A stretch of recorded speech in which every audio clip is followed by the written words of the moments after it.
Hello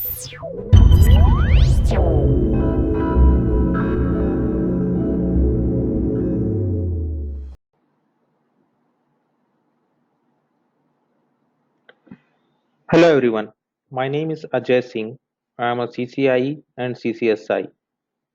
Today we are going to discuss about multi-protocol label switching layer 3 VPNs. We will discuss the theoretical concept followed by the lab. Let us start.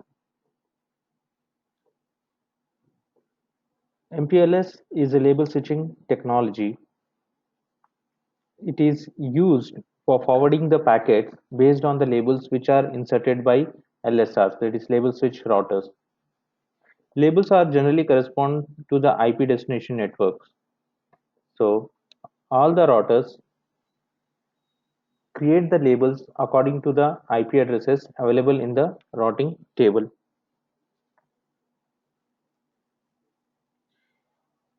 Labels can also be correspond to the other parameters like layer 3 VPN destination, layer 2 circuits, outgoing interface on the egress router, the router from where the packet is going to leave to IPv4 network, and quality of service, that is traffic engineering, or it can be based on the source address. MPLS is designed to work independent of layer 1 and layer 2 technologies.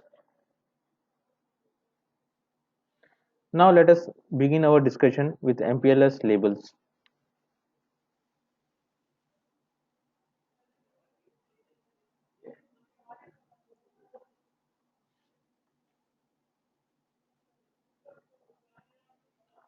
A label is 32-bit long, that is 4 bytes.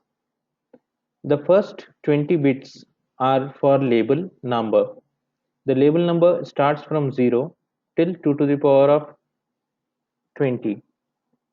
First 15 labels are reserved for certain purposes.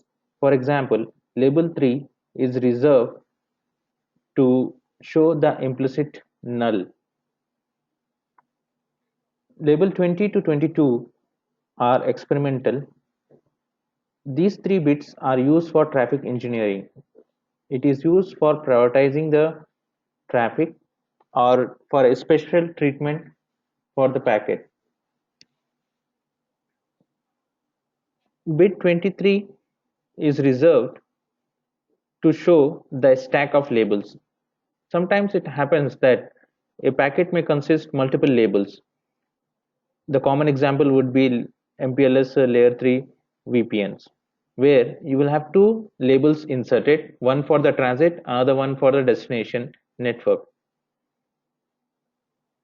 Then the last field from bit 24 to 31, it is reserved for total time to leave.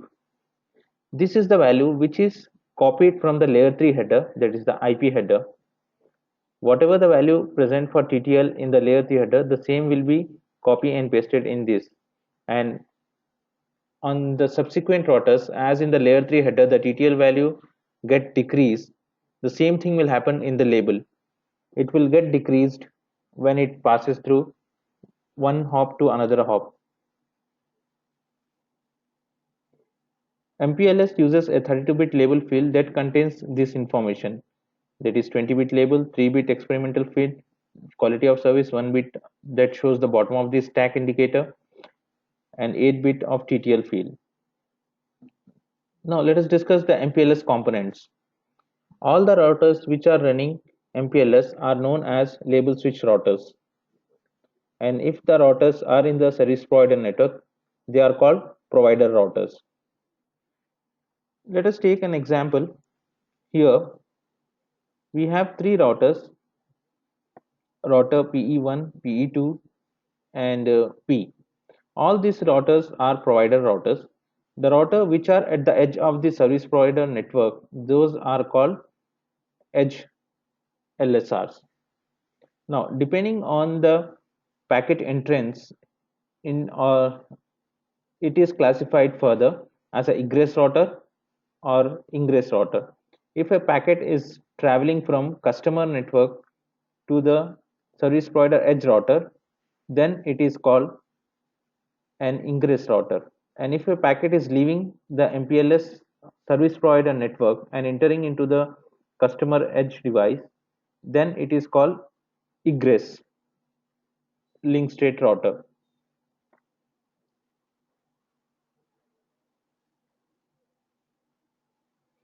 Customer edge routers are the routers which are directly connected to the provider edge routers,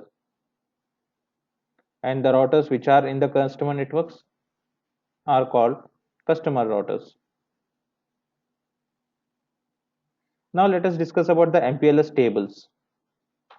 As you know, all the computers, they maintain the information in a systematic way.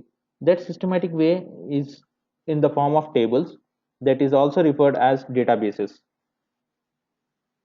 So MPLS database consists of forwarding information base and label forwarding information base. Now, to run MPLS on Cisco routers, Cisco Express Forwarding has to be enabled. On a general routing, a packet is moved from one port to another port based on the routing table. A router creates a routing table, and then it follows one of the three methods to move the packet from one interface to another interface by looking into the routing table.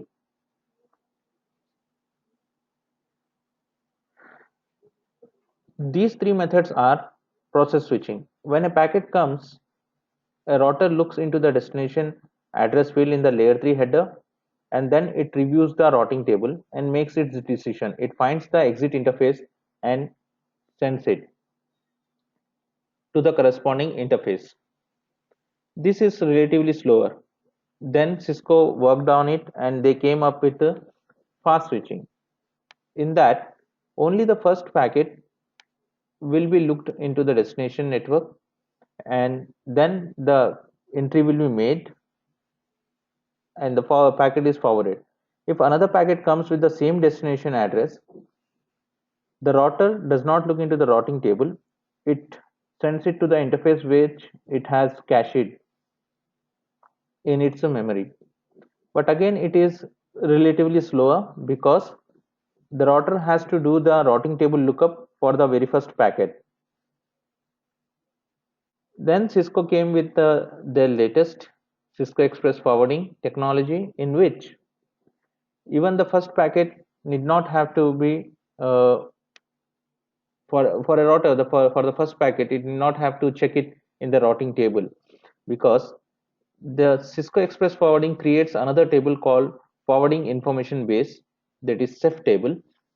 It consists of the destination address, the next hop, and the interface through which the packet has to go through. This information is readily available as soon as the forwarding information, the routing information based is created, that is routing table is populated. Immediately CEF table is created. CEF table is created based on the routing information base table, and the adjacency table. Now, depending on this forwarding information base table, label forwarding information base table is created. So CEF is utmost important, and it is necessary to run CEF on the routers to utilize MPLS.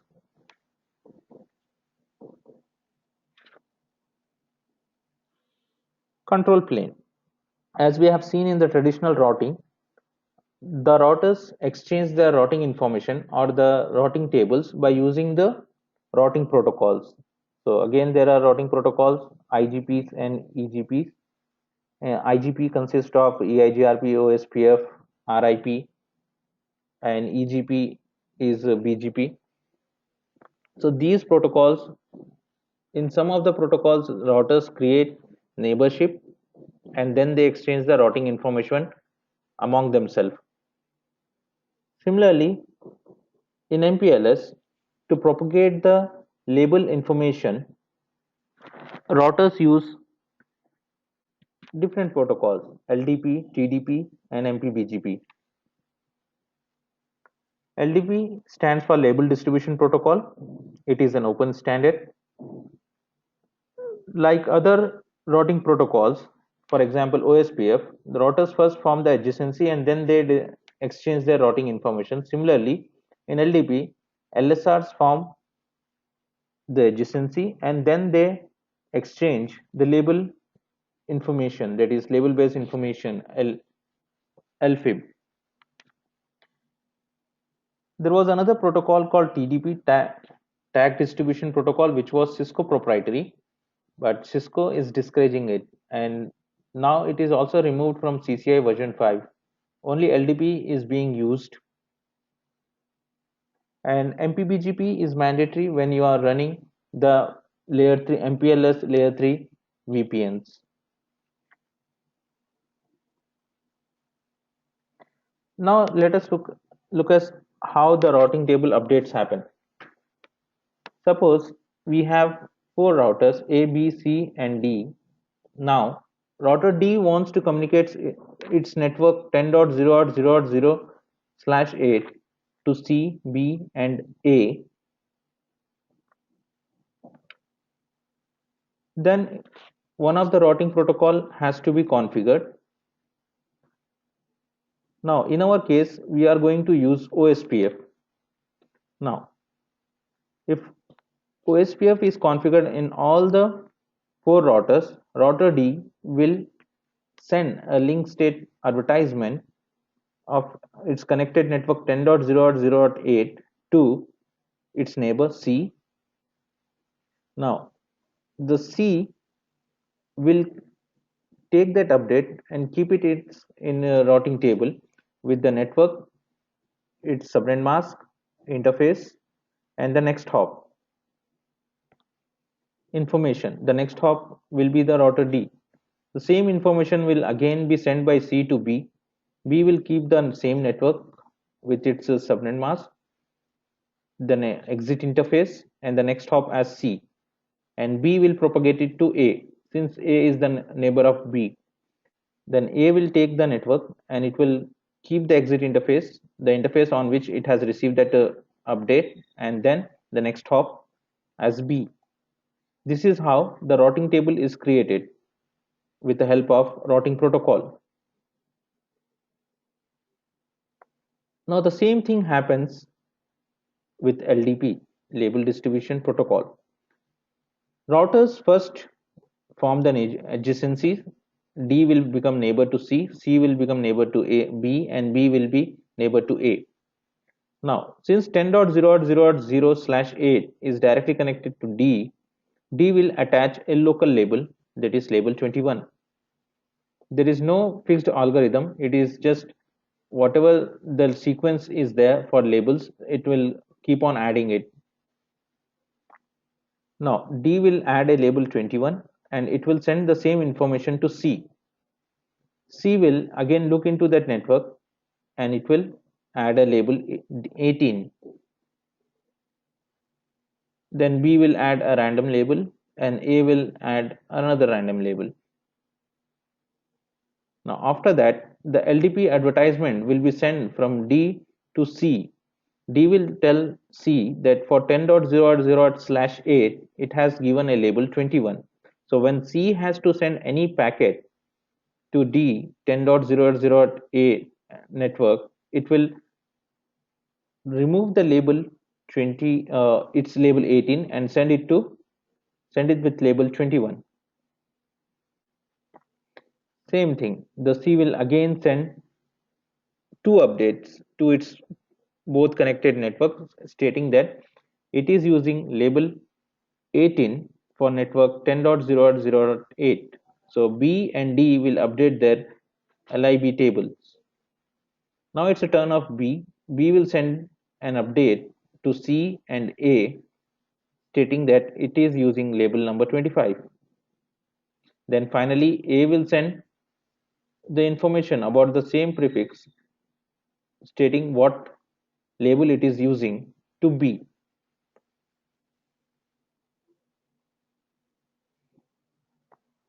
So here how the FIB table is created: network ID, interface, that is exit interface, and the next hop, and the label number which they are going to use when they have to switch the packet from one interface to another interface to one device to another device.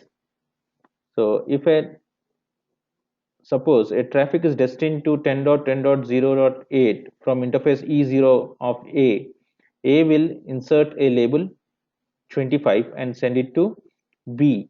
B will remove that label 25 and then it will attach a label 18, that is called swap. When label is added, it is called push. So router A is going to push a label first, its own label 78. Then when it has to take an action, send it to B, it will send it with a label 25. B will receive it with a label 25 and then it will swap the label with 18 and send it to C. C, when it receives it, it will not swap the label, but it will do the penultimate hop popping because C is the last router, last to it's a penultimate router to D. So it will remove the label and send it to D as a IP packet. Then D, since it has the network connected, it will send it to the IPv4 network. So the removing of packet is known as pop, and if it is done by penultimate router, it is known as penultimate hop popping. Now the C will come to know that it has to remove the label and send it to D. Since D is the router which has the IPv4 network connected directly, the prefix exists in D. So D sends a label 3, that is implicit null label, to C, that is called penultimate hop popping. So this is how the label sent 25 and 18.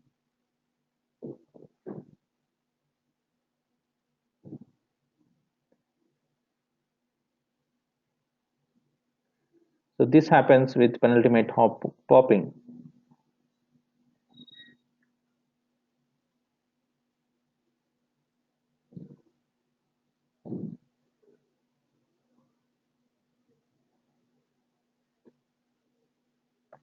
Now let us discuss some more about label distribution protocol. LDP sends hello on the UDP port 646 using IP address 224.0.0.2, that is a multicast IP address, to discover the neighbors. LDP uses TCP for sending the updates. For hello it uses UDP 646, but for sending the updates it uses TCP, which is reliable. Hello contains of LDP router ID. Router ID election is same like the OSP of router ID election. It is a 32-bit dotted decimal number. So the router ID will be in the IPv4 format, and 2 bytes label space number. Label and distribution protocol ID is used for forming TCP connections, and it should be unique to each LSR, and it is mandatory for one router to have the reachability to the router ID of the another LSR. Otherwise, the TCP connection will not be established. That's all about the MPLS. Let us move to MPLS VPN.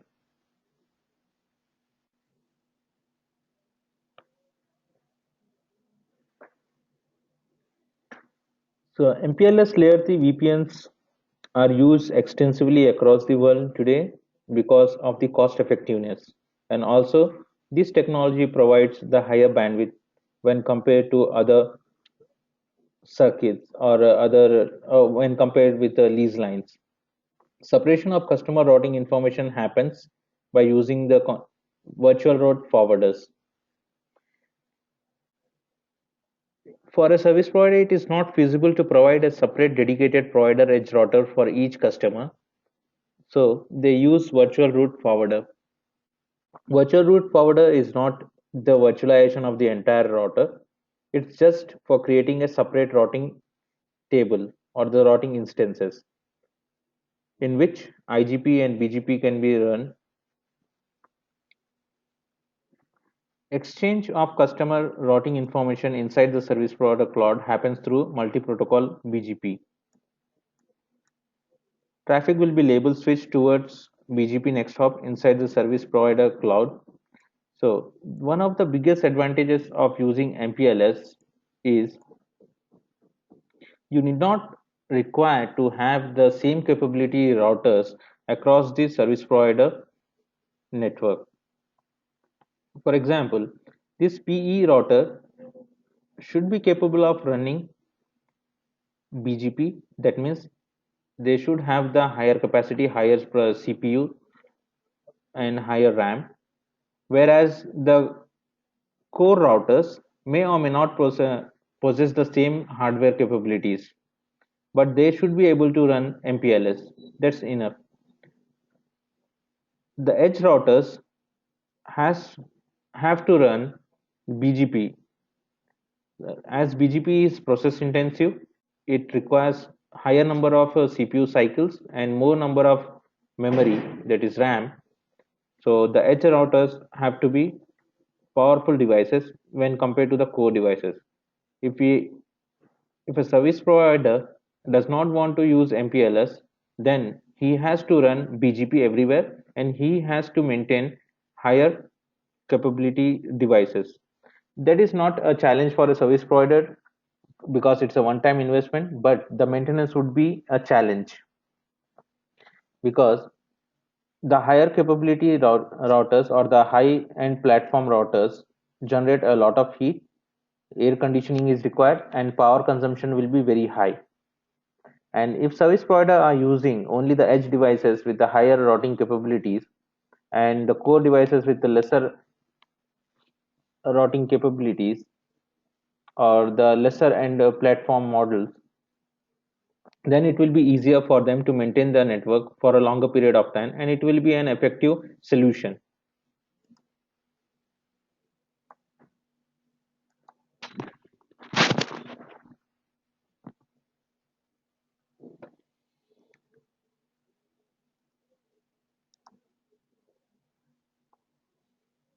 As I told you, VRF, virtual route forwarder, is just creating the multiple routing instances for each customer, which will give a sense to the customer that they have a dedicated provider edge router. Here you can see that there are, let us assume there are two customers, customer A, customer B. Customer A site 1 and customer A site 2, and customer B site 1 and customer B site 2. Now both site 1 of customer A and site 1 of customer B are connected to only one single router. Now when they are sending their routes and traffic, that will not get mingled with the service provider network. They will be kept separately. They will be separated by VRF and it will be transferred over the MPLS cloud of customer through MPBGP.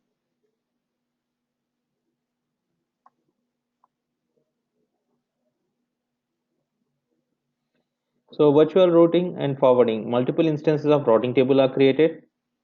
VRF exists only on the provider edge. So the customers will the customers do not have to put any additional configuration on their edge routers because all the additional configuration will be done only on the provider edge routers. It avoids leaking of routes so that one customer routes do not get mingled up with another customer routes even if they are using the same subnets or the networks IP addresses that will kept separate. So logically separate routing tables are created. VRF is identified by the name, and as all the names are case sensitive. Major components of a VRF is IP routing table. So a separate routing table will be maintained. SEP populated based on the VRF routing information base. Different routing protocol can be run between the provider edge and the customer edge devices in separate VRFs.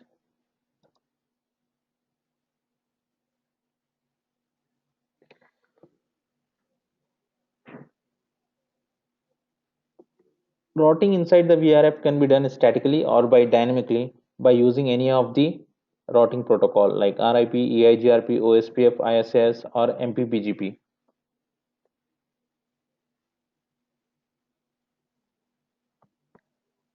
When a VRF is created, as we discussed, that different customers can use the same IP addressing scheme.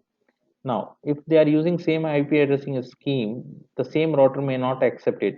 For that purpose, a root distinguisher is used. Root distinguisher is a 64-bit value, and it will be added with the IP address or the prefixes what are received from the customer, and then they will be sent. So addition of this root distinguisher will make the prefixes received from the customer unique in the service provider network. There are different formats. You can use AS number, then a number, or IP address format and then a number.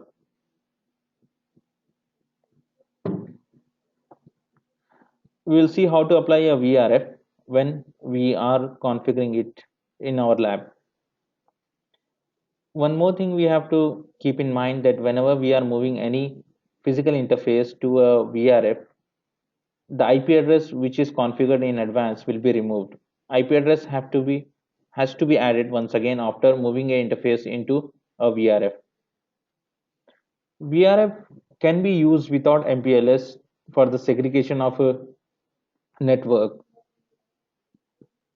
by using VRF Lite. So use of VRF without MPLS is known as VRF Lite. Normally the commands which we use for ping traceroute and to see the routing information base, that is a routing table, will be slightly changed. There the VRF and VRF name have to be added.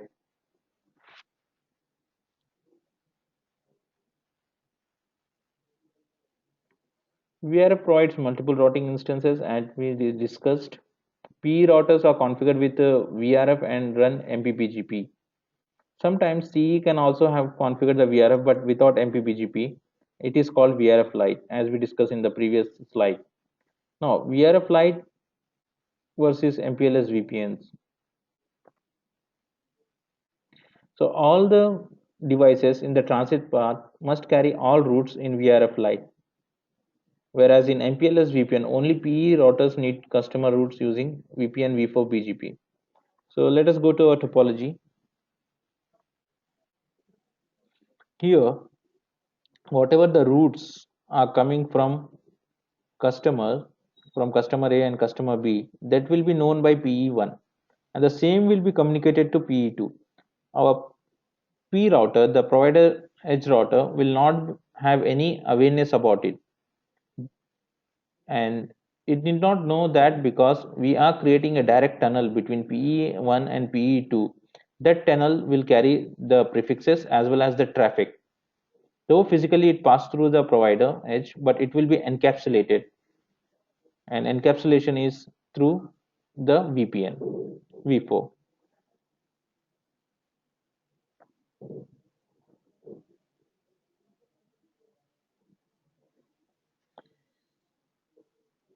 So MPBGP defines address families and uses 8-byte root distinguisher, which will be globally unique.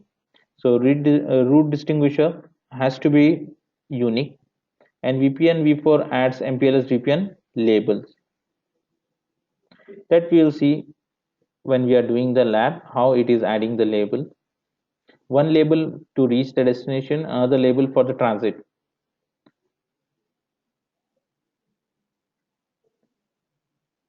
Now, along with the root distinguisher, we also need to add root targets. So root targets are the extended community, BGP communities. These extended BGP communities will decide what routes have to go through BGP and what have to be moved from BGP to the IGPs. into VRF. So the BGP to VRF and VRF to BGP route exchange will be decided by these communities. So on the PE routers, whenever we configure, we need to ensure whenever we are moving the routes from one customer into the MPBGP, that is from one VRF to MPBGP and MPBGP to VRF, whatever the route targets used here as a import, here they should be used as an export. The same value, the value which is configured here as an export should be configured as an import in a PE1.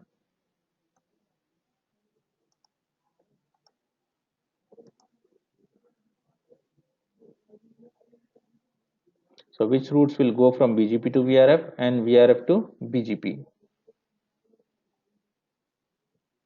Route targets and route distinguisher, though they appear similar, both are of 64-bit, but their work is different. For route distinguishing, the route distinguishers are only used to make the prefix unique, whereas route target is used to decide what have to come and go through VRF into BGP, MPBGP, or MPBGP to VRF. You can have multiple RTs per VPN v4, that is in a full mesh or hub and spoke topology. BGP use extended community attribute to advertise this MPLS. Use MPLS uses BGP extended community attributes to advertise route targets. So whenever you are configuring MPBGP, you need to ensure that send community command has to be configured with the neighbors. Otherwise, these communities will not be sent.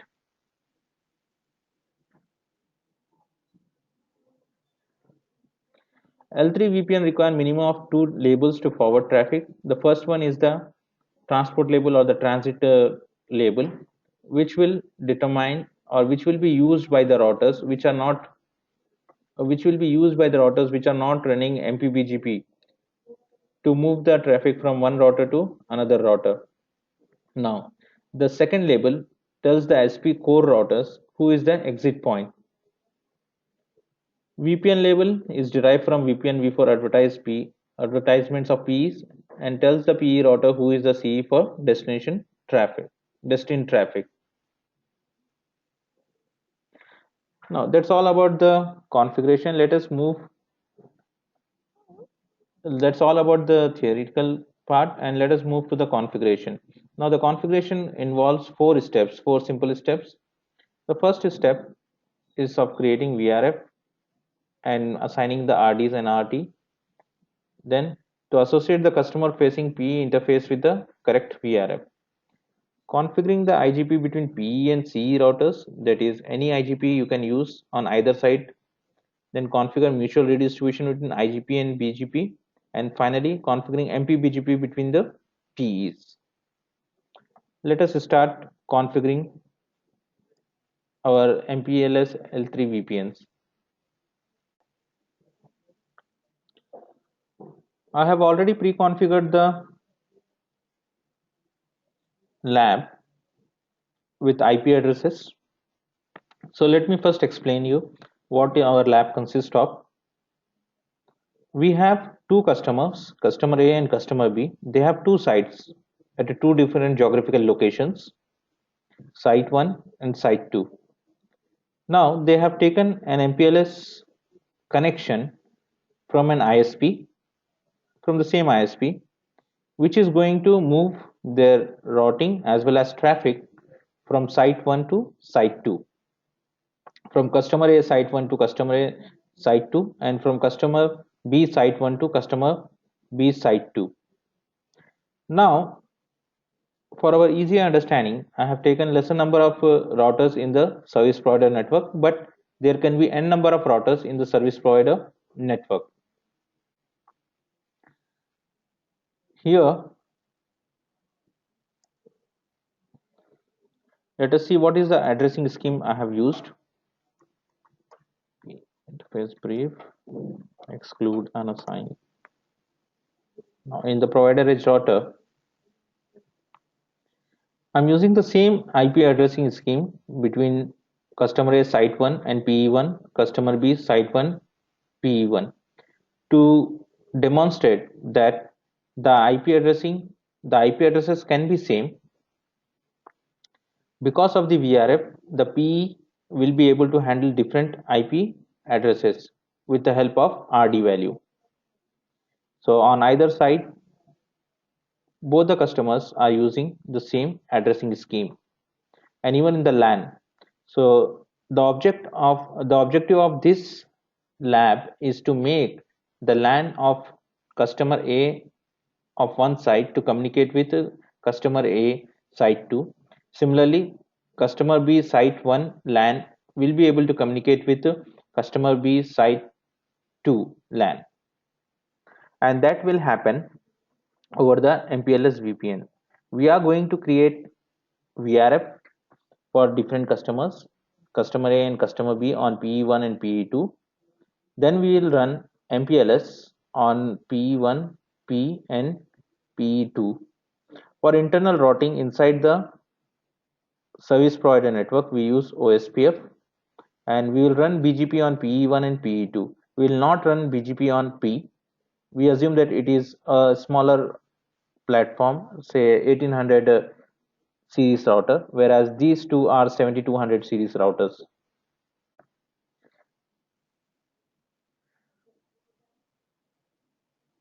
So without BGP running on provider edge, we are going to move the traffic through VPN v4 by using MPBGP. Let us begin.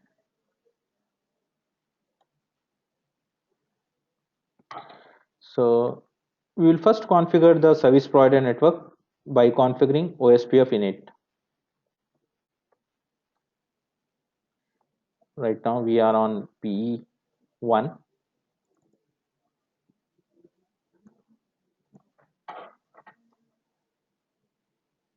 Router OSPF 1. We will keep everything in area 0. Network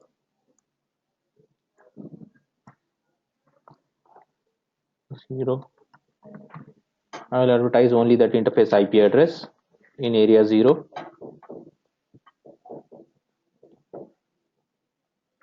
I have also created a loopback.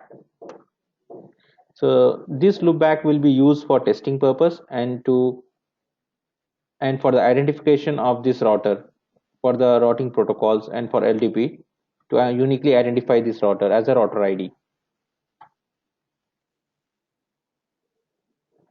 Now let us verify.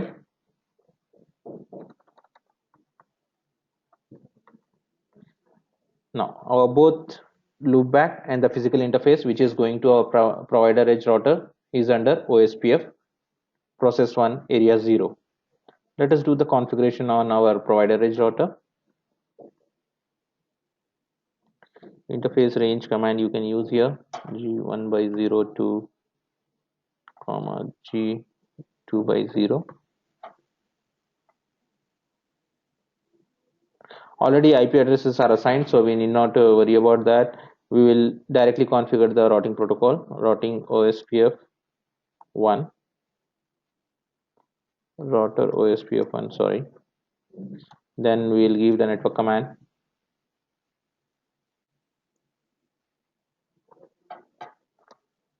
As we are only advertising that IP address, so I use all zeros as a wildcard mask, and then area 0.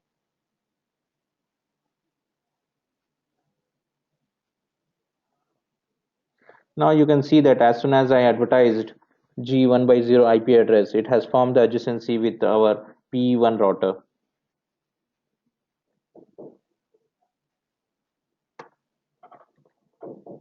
Show IP OSPF interface brief. So whenever you are configuring, you need to take care that you verify at that time itself so that later you need not have to troubleshoot. That is very important when you are attending a CCI lab because we are already pressed for time.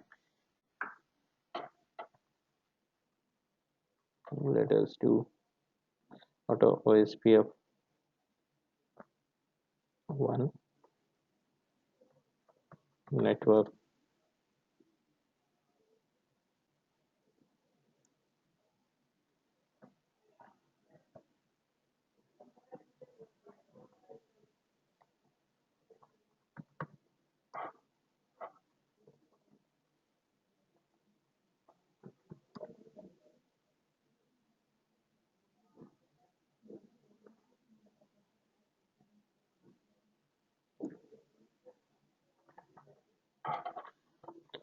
Now we have configured OSPF on all the three routers of service provider network. Now let us verify. So it has formed the neighborship with the P router.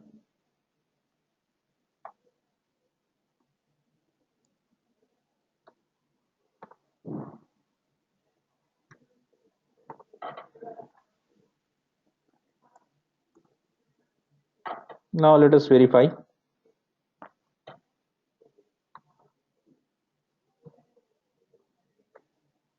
whether we are receiving the routes. Okay, we are getting the routes.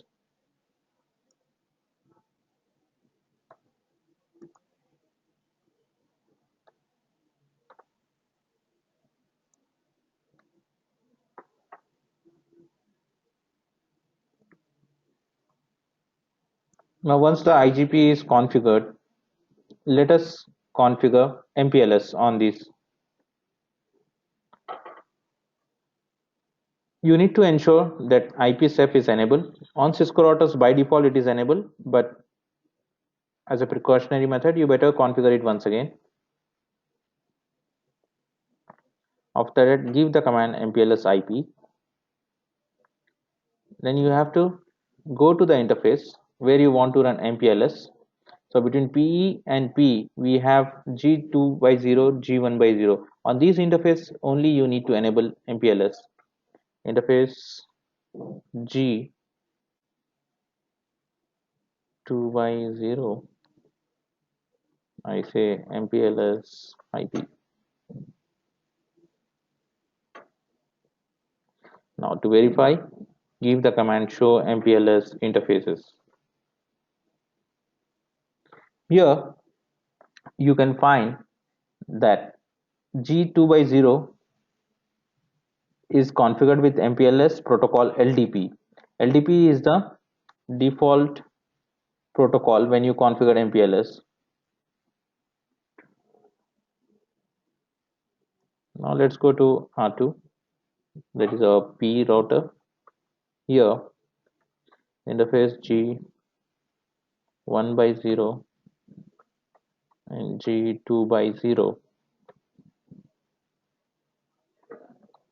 Let us use range command because we are going to execute the same command on both.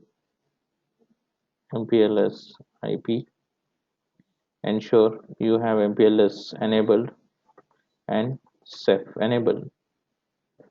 Now as soon as you enable CEF and MPLS in global mode, you can see the neighborship has formed between P and PE1 router. Show MPLS interfaces. Okay, it is operational and MPLS is configured. Show LDP, show MPLS LDP neighbor. Now you can see one neighbor has formed. The TCP connection is established on the port number 646 for exchanging the updates.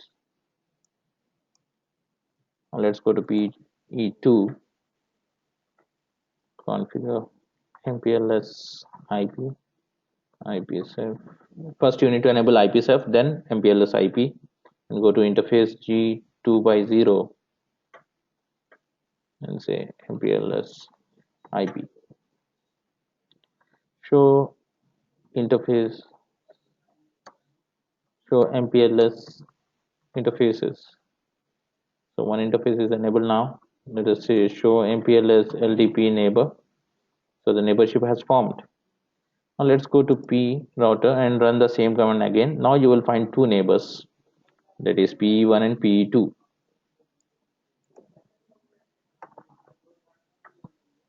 Now if you want to control the labels what are being assigned, you can control by giving the command MPLS label range. So as I told you, 0 to 15 are reserved. You can use from 16 to 1048575. That is, these many label numbers you can use. Since our is a small topology and for easy identification, we will try to control this range. We'll give 100 to 199 so that if we find any label which is in this range, we will be able to identify that it is from PE1.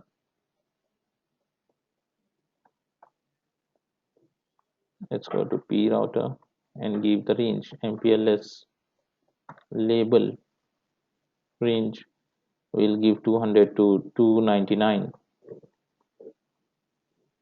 P2 will give MPLS range label range 300 to 399. Now, to verify the labels forwarding information base, the command is forwarding show MPLS label forwarding table. Show MPLS forwarding table. Now you can see for 100 for network 10.2.2.2, which is in a router PE2, that is communicated to P and P is sending it to PE1. So if any packet has to destined to 10.2.2.2, it will use the label 201, which is the label assigned by P router. And P router, so MPLS forwarding table, here it is going to pop it because it is the penultimate hop or the one before the last. That router will remove the label and send it to PE2 because PE2 has that network directly connected. Similarly, if you look at here in PE2, show LDP, show MPLS forwarding table. So 10.1.1.1, it has assigned the label as 300, and when it has to send it to P router, it will use the label 200.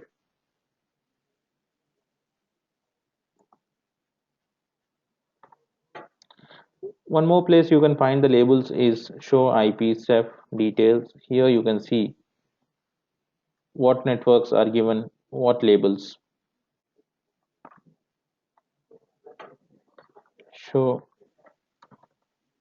LDP, show MPLS LDP bindings. Here you can find the label number, the network, and implicit null is a label number 3 which is sent. So PE router is sending this implicit label to P router saying that if it has to send any packet, MPLS packet to PE1, it should not send it with a label. It should remove, that is, it should pop it off and send it to PE1. Now we have MPLS configured on these three routers with IGP. Let's move to the BGP because we require MPBGP to establish VPN v4 between these two routers. For that, we'll use router BGP123 as a AS number, and then we will say our neighbor would be 10.2.2.2 with remote AS 123. This is the loopback of our PE2 router. So we are going to create the BGP neighborship by using the loopback. So when we use loopback, we also need to define what should be the exit interface for updates. Update source loopback 0. As you know, BGP neighbors ship will form and they will the BGP routers will form neighbors and accept updates only from the known neighbors. So we need to tell the router PE1, whenever it is sending the updates, it should send with the source address with a loopback 0 address of its, that is 10.1.1.1.1, not with the interface IP address of G2Y0. Now to enable the MPBGP, we need to configure address family IPv4 unicast. Here we need to activate this neighbor.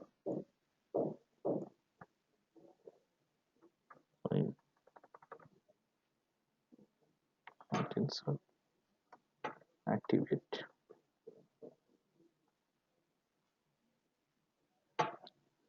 Now show IP BGP summary will tell us the status.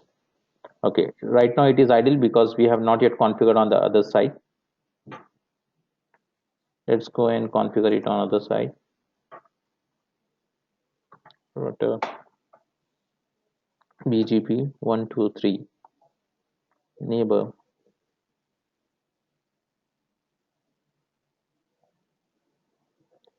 shift insert. To copy the command in Excel is control insert, and to paste it is shift insert.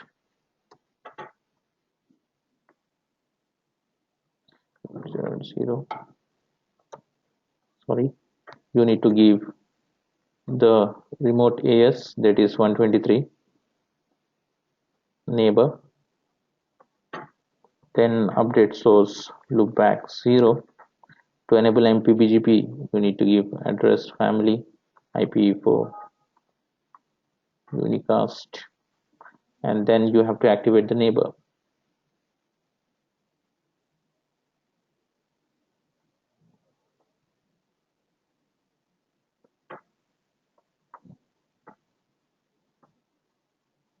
If you look it in the running configuration section, go to BGP. Here you can find that MPBGP is enabled.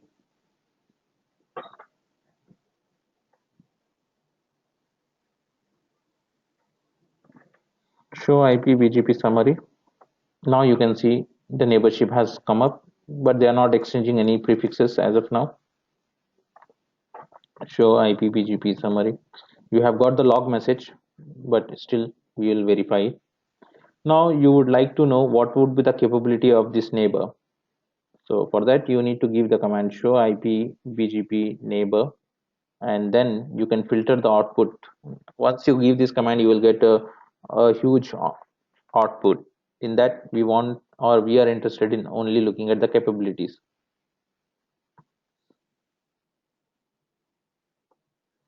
So here it says that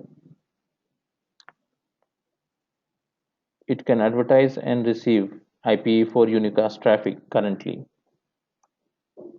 Okay.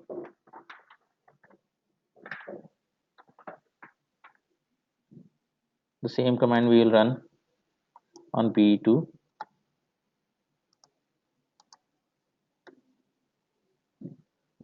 It says the same thing. It can advertise and receive only the IPv4 capacity, IPv4 unicast traffic. Now let us go and create the VRF for each customer.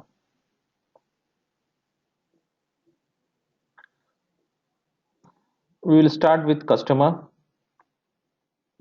A, site 1. Here the routing protocol between the provider edge router and the customer edge router is RIP version 2, that is routing information protocol version 2, so that customer A can send its LAN information to provider edge router.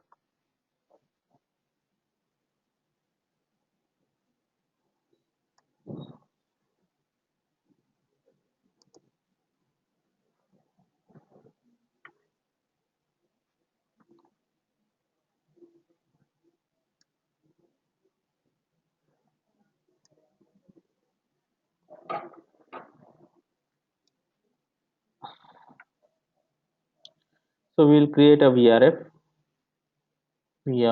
definition, and then we'll give some name. We'll give customer A, and then we'll say what is the RD value we are going to use. We will use a very simple RD value 1. Then since we are using it for IPv4 family, we'll give IPv4, and now here we need to declare what would be the attribute root targets which will be used for import and export.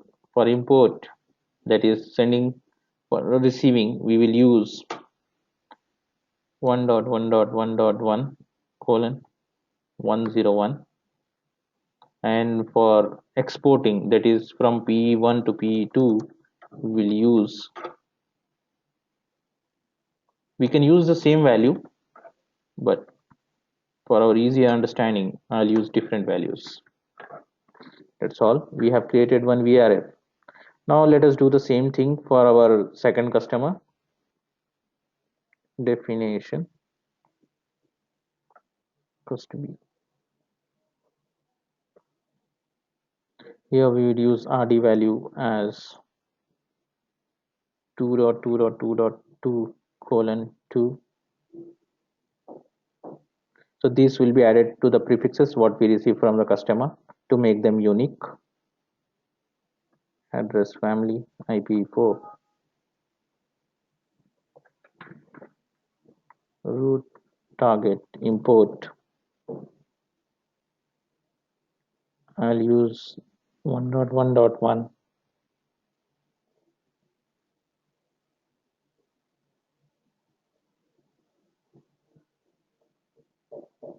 202,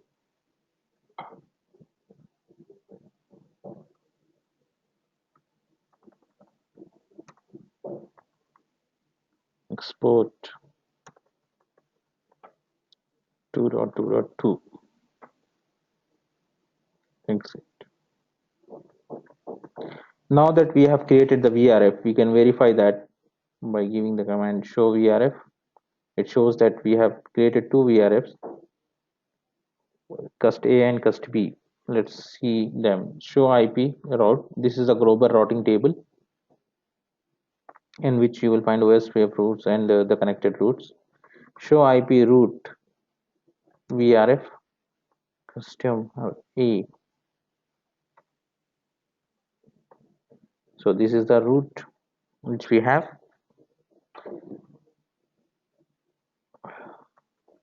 Show route customer B. It shows the interface because I previously did that. Let me do it once again. Interface G1 by 0. Interface G1 by 0 is connected to customer B site 1. So here we need to give the command VRF forwarding customer B. Now you can see the IP address removed. It's not removed because it's previously configured, but if it is removed, then you need to add the IP address once again, 172.16.1.2, 255.255.255.0. Show run interface G1 by 0. That's what we have to do. We have to do the similar configuration on G0 by 0, which is already available.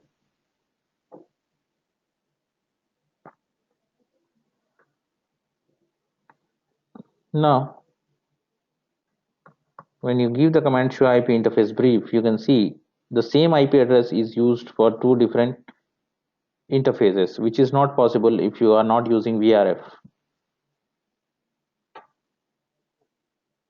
Now let us ping.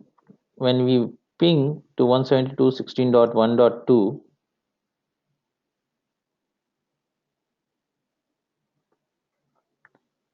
now you can see there is no response because when you are trying to ping, the router is looking into the global routing table. You need to tell the router that it has to look into VRF, that is for customer A. Now it's pinging. For customer B, it's pinging. Let us verify the same thing from customer A site 1 and customer B site 1. Ping 172.16.1.2. It's pinging. Ping 172.16.1.2. So IP communication is established. Now let us do the similar configuration on PE2, that is on the other side.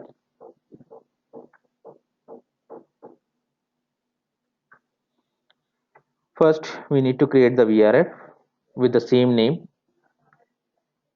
VRF definition, customer A, RD value should be same what you have given on the PE1, that is 1.1.1:1. Address family, VPN, sorry, IPv4.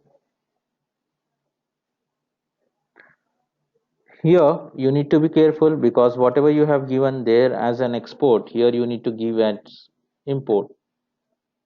So let us verify what we have given here as an export and import section VRF.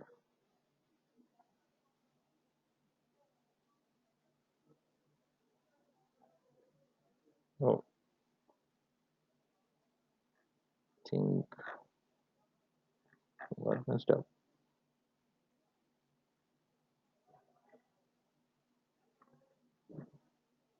Configure terminal, do show history.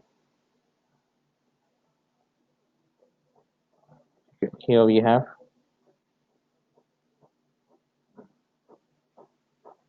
it is showing two imports and two exports because the previous configuration was not completely wiped out.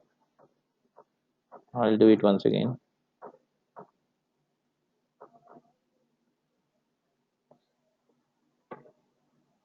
So here this is import, so this should become export.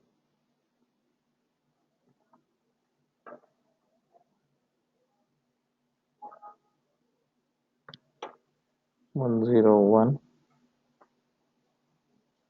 and then we will have import as 2.2.2.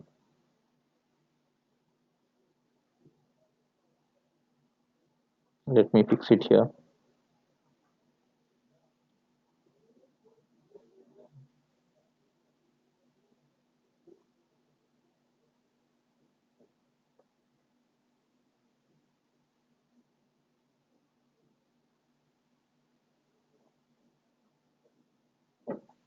No,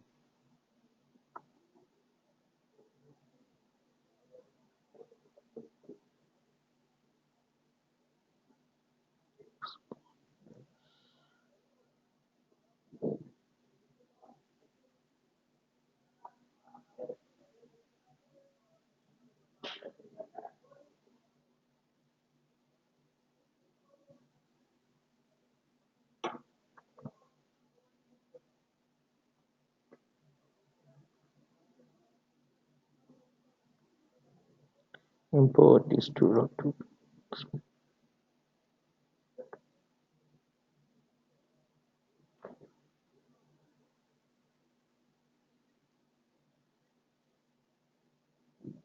So P2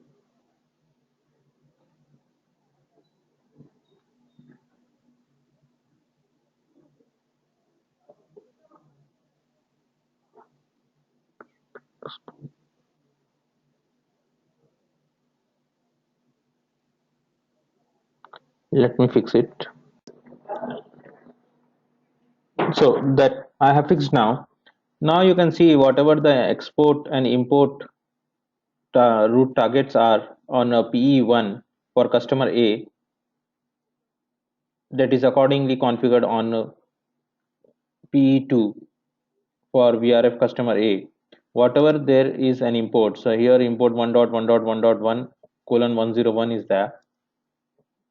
That is export here, and whatever import is there here it is export.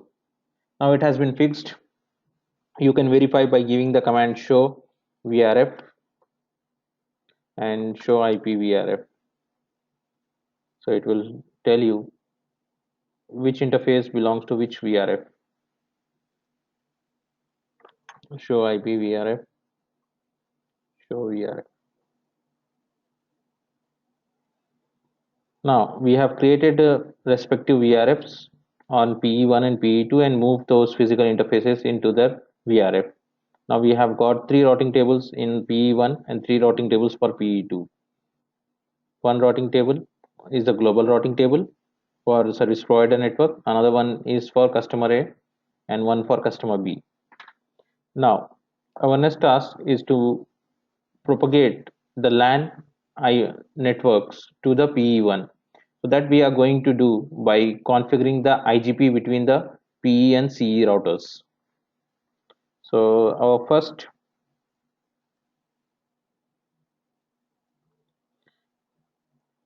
configuration between customer A and site 1 is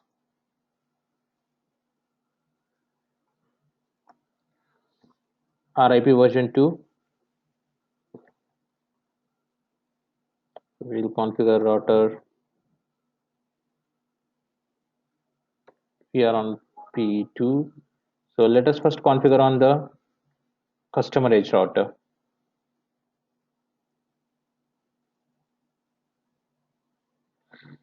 Customer is site 1. Configure terminal router RIP. No auto summary. Version 2. Then we have to give the network commands 192.168.1.0 and network 172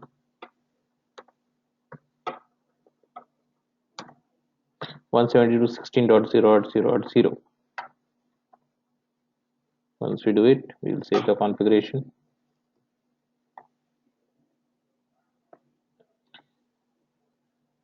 Now we'll go on PE1 and configure it. Router RIP. Here we will use address family IPv4. For which VRF we are creating it? We are creating it for customer A. Then here we will say version 2, no auto summary. Network, we'll advertise the network 172.16.0.0. Now let us verify. Show IP route. Here you don't find any 772 networks because it is a global routing table. We have to verify it in the VRF customer A. Now you can see the LAN network is propagated by the customer A site 1 router to our PE1. So we have configured RIP version 2 successfully between our customer A site 1 router and PE1, that is CE to PE. Now let us do it for customer B site 1 CE and PE1. Here we are going to run EIGRP with the autonomous system number 100.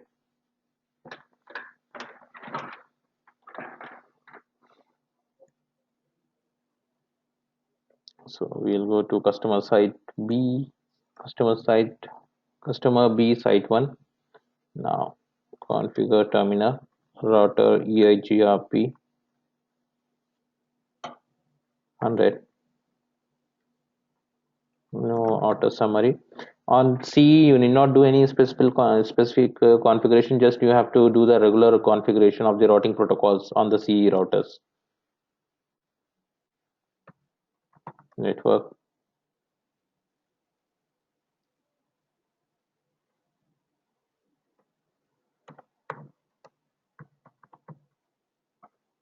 Fine.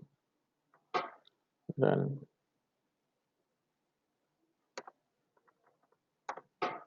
172. Let us save. Now we have to go to P once again. Here router EIGRP. We will take another AS number.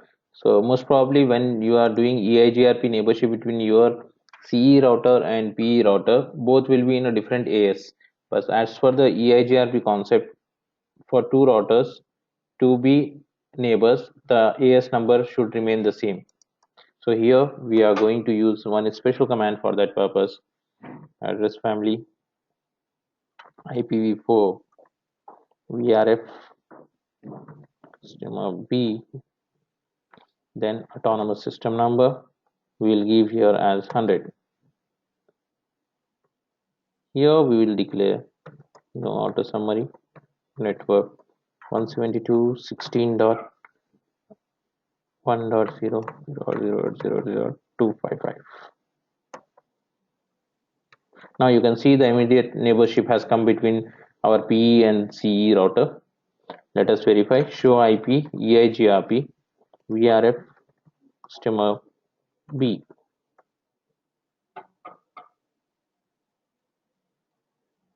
Neighbor. So the neighborship has come up. Now let us check the routing table. Show IP route VRF customer B.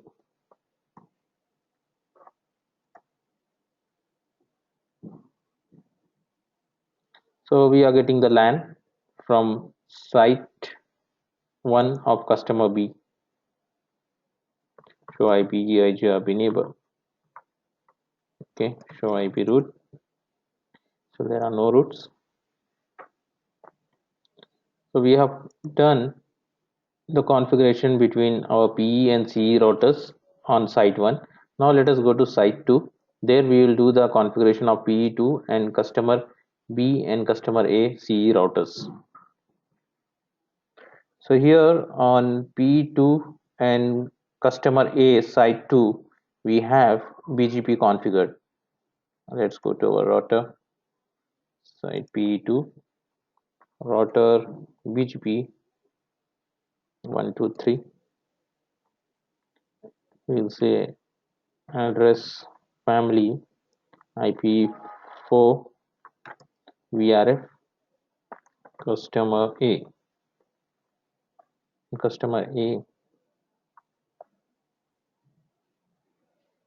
We will say neighbor.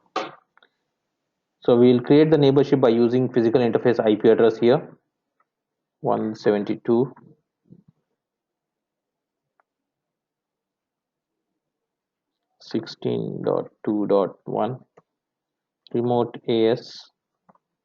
We'll take remote AS as 100. So it will be eBGP neighborship.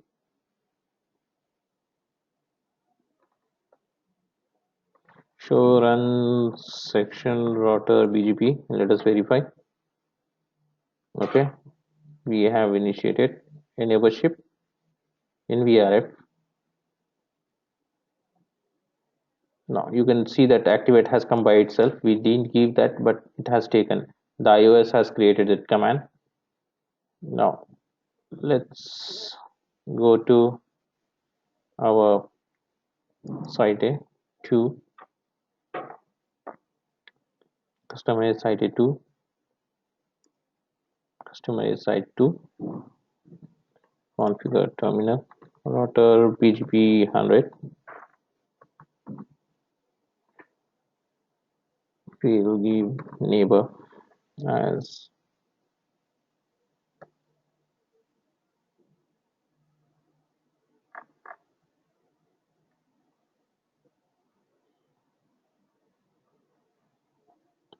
I'm sorry, by mistake I clicked copy and paste. Let me fix it. Okay, let us do the configuration router BGP 100. Then we will say neighbor insert to remote AS 123. Let us wait. Now the neighborship has come up. Show IPVGP summary. We also need to advertise our LAN so that our PE routers will be aware of our LAN network.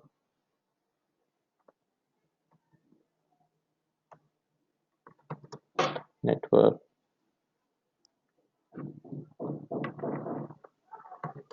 mask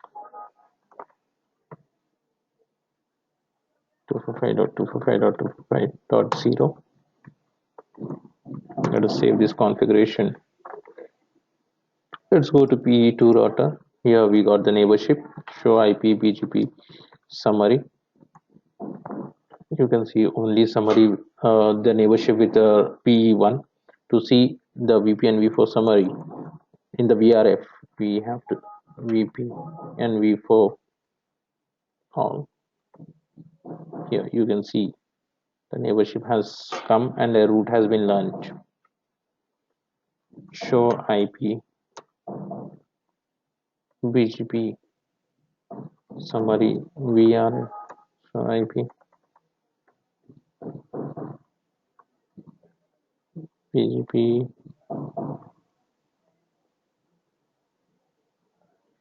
neighbors section capabilities. Okay.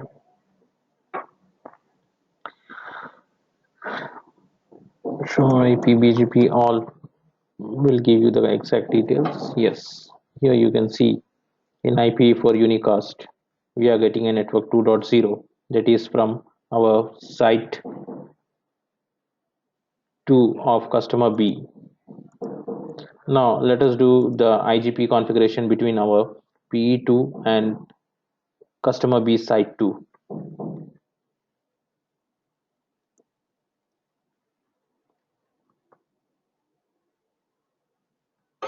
So here we have decided we are going to run OSPF to area 0.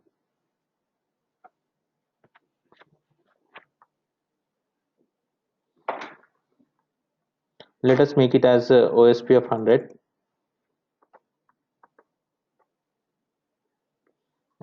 OSPF 100. It's just for the easy identification.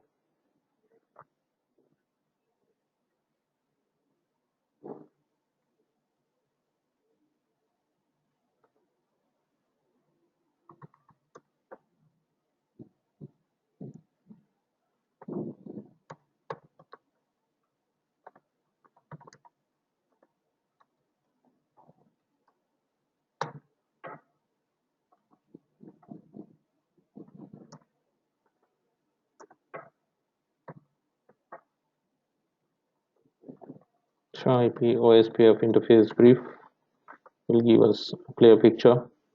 Okay, we have done the configuration. Let's go to our PE2 router and complete this configuration. Router OSPF 100 VRF. So it's a VRF of customer B site 2 B.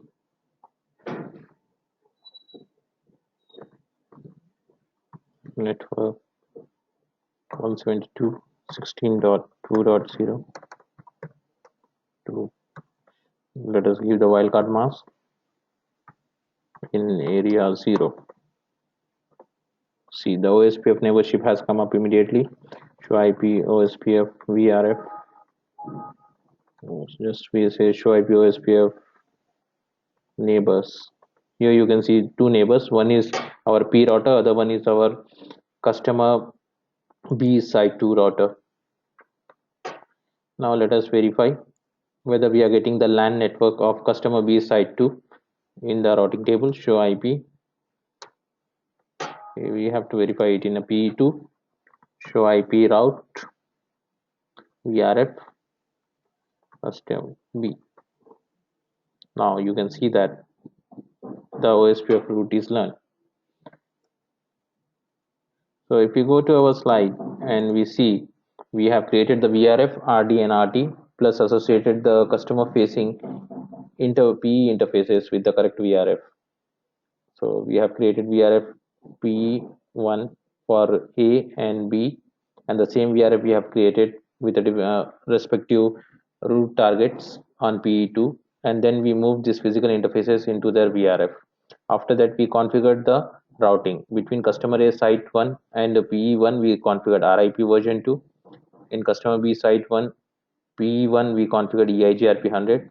Similarly, we have done customer B site 2 and PE2 with OSP of 100, BGP 100 between customer A site 2 and PE2. Now our next task is to configure VPN v4 between PE1 and PE2 and export and import the routes between these two, PE1 and PE2, and redistribute the routes from RIP to the VRF and VRF to the RIP. Similarly, VRF to the EIGRP and EIGRP to VRF. Let's do that. That is MPPGP VRF. I'll go to PE1. Let us verify show run section router BGP. So we have not yet configured the VPN v4. Let's go to router BGP 123 address family VPN v4 unicast. Here we will say our neighbor, our neighbor is our PE2 0 1 dot 1 dot 1, sorry, 2 dot 2 dot 2, then remote AS is 123.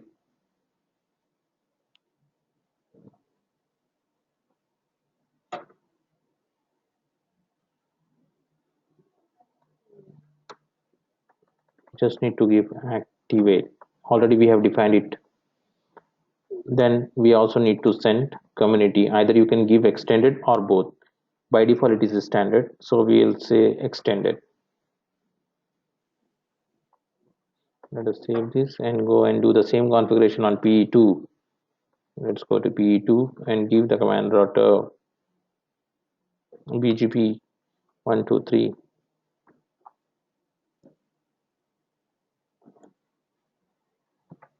neighbor 10.1.1.1 remote.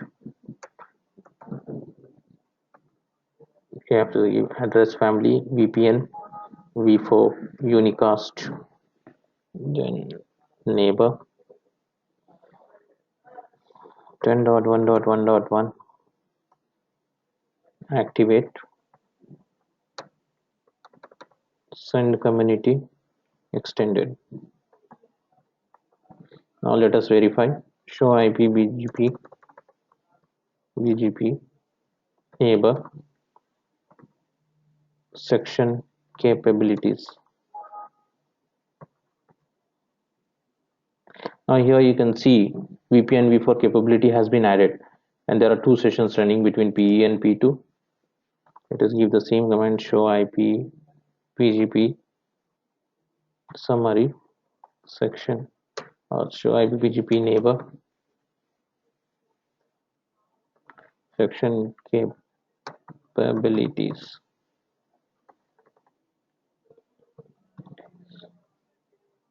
Okay, show IP BGP VPN v4 all summary.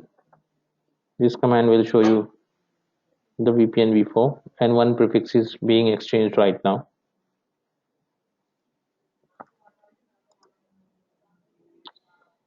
Now that the VPN has been established between our PE1 and PE2, let us do the redistribution of the LAN network from VRF to MPPGP. So we will start from PE1, router BGP 123. There, address family IPv4 VRF. So the first VRF is first A, and between customer A and PE1 we have RIP version 2, so we need to redistribute RIP. Similarly, P redistribute EIGRP and let EIGRP is 1.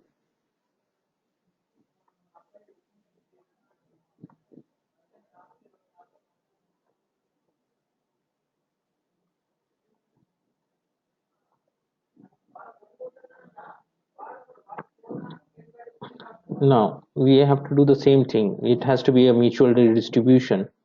So we will go to return EIGRP1. In that we will say address family IPv4 PRF system B autonomous system number 100 redistribute BGP 123. Now when we are redistributing, we need to take care that we also give the metric, otherwise the seat metric will not be added. So it's a gig, so we'll give 1000. This is the bandwidth.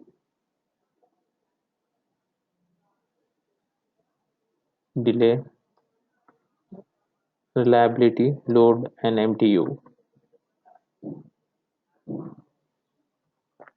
Let's do it in RIP. Router rip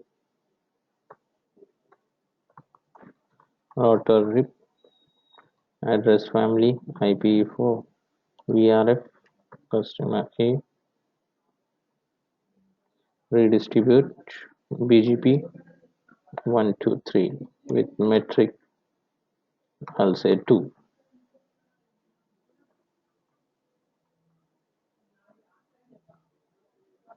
Let's verify show IP BGP all.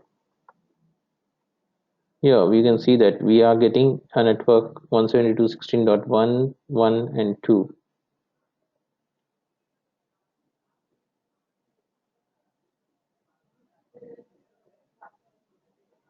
Okay.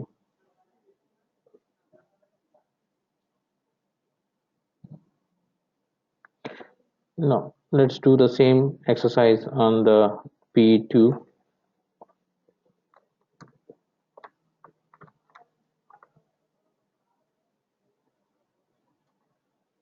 Router BGP 123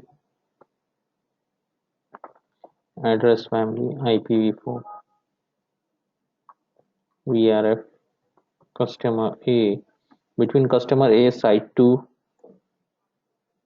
and P we are running BGP, so just you need to say redistribute connected to it. That will do.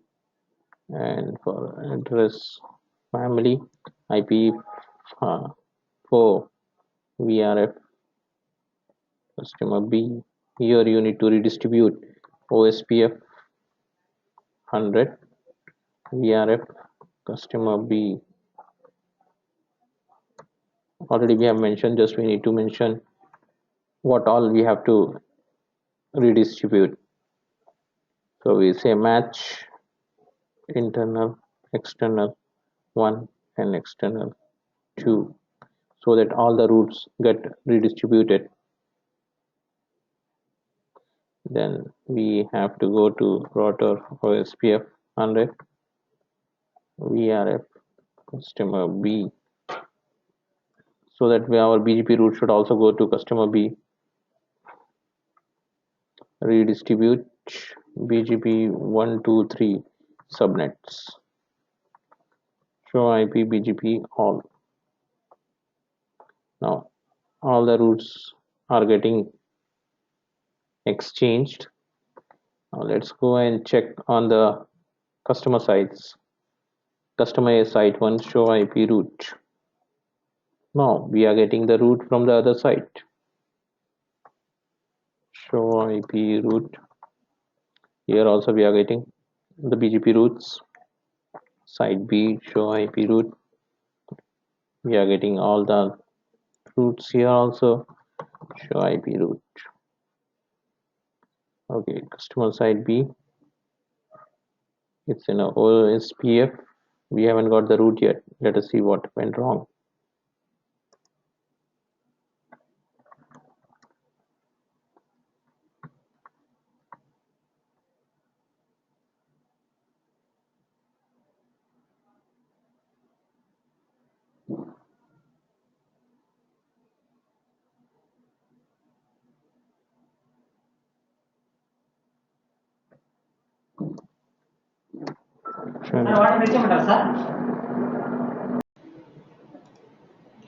Okay, I got the issue. The issue was that we did not do the redistribution of EIGRP into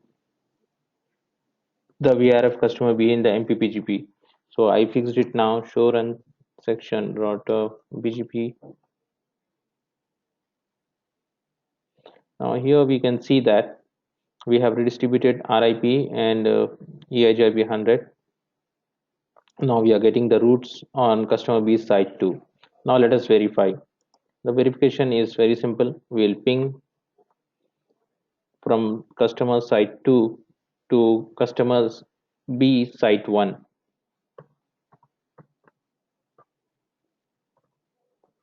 So it's happening. Let us trace route it.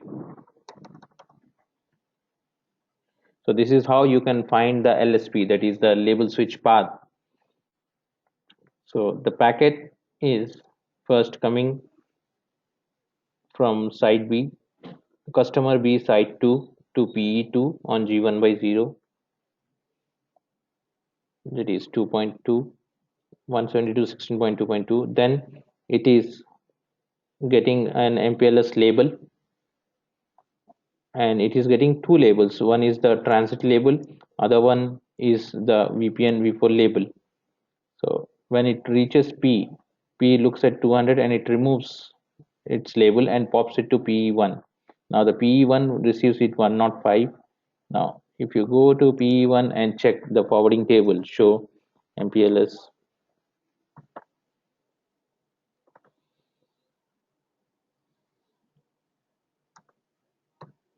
LDP bindings,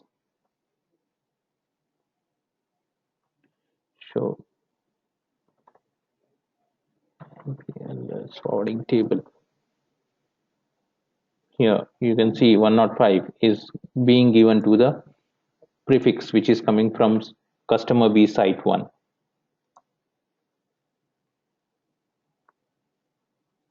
Similarly, now you can ping from customer A site 1, this site, to customer A site 2, ping 192, 168, 2.1. It's pinging. Now when you do the trace route, you will get the LSP, that is a label switch path.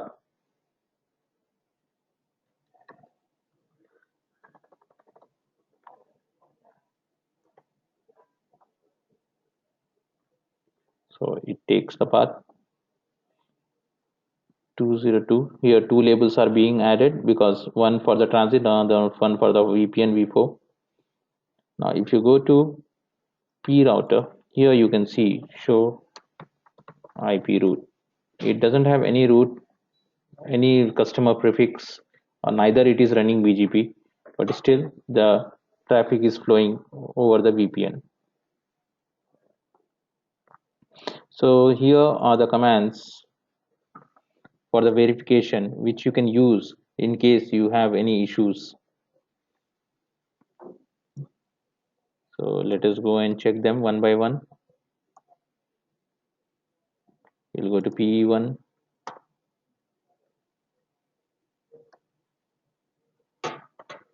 So it will show you what are the labels and are attached with the networks.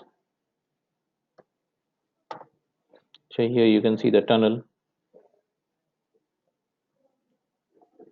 the next hop IP addresses,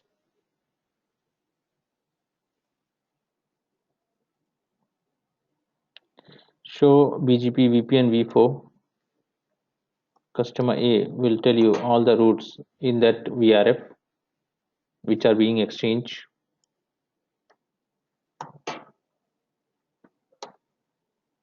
B.